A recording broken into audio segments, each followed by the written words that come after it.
I think for Poe in this part of the story, I think it's him learning to not just be a soldier, but to be a leader, not just be the heroic pilot, but perhaps even to learn to be a general. And that's a shift because you're not just thinking about the mission. There's something about a pilot that says you never once you engage, you don't retreat. You finish it.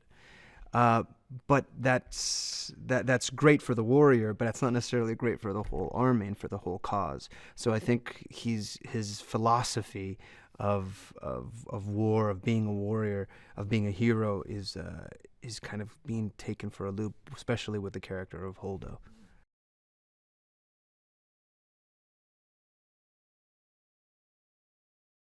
That's exactly where Poe's at. He thinks maybe this is the moment now that our leadership is basically gone, and suddenly this person that he's never met, maybe he's heard of on another ship, Admiral Holdo, played by the amazing Laura Dern, shows up, and she's not what he expected a general to look like, to behave, and right away they're at odds.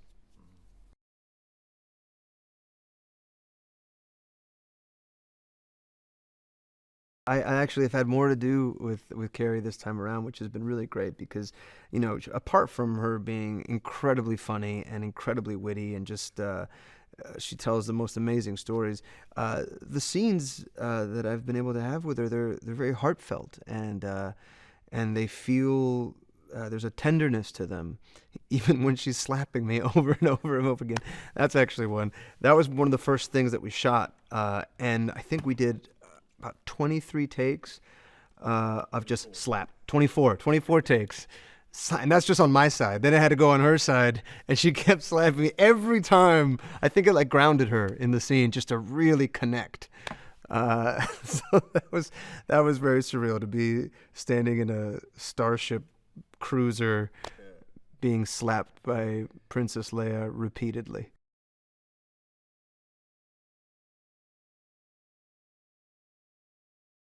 There's definitely, he kind of reminds me of a West Coast jazz musician. He just kind of like lays back, giving a little direction here, and he's really, really laid back, but very sharp. He knows his scale. He knows what he's playing, and so he's he's open. He's open to trying stuff. He's open to, I tend to come at it from, all right, well, the script says this. Well, why, it says he comes in through here. Well, why can't he crawl in through here? Why can't he come down through the ceiling? Why does it have to be this? And he's definitely willing to go there with me and say, all right, well, maybe it could be here. Maybe it could be there. And often we just end up going back to exactly what the script says, but at least we get to explore the other things. And I think, especially with those scenes with Laura, it was so helpful because the tone is a funny one. It has humor, it has some flirtation, but it also has some real conflict in it. And these are people that are butting heads,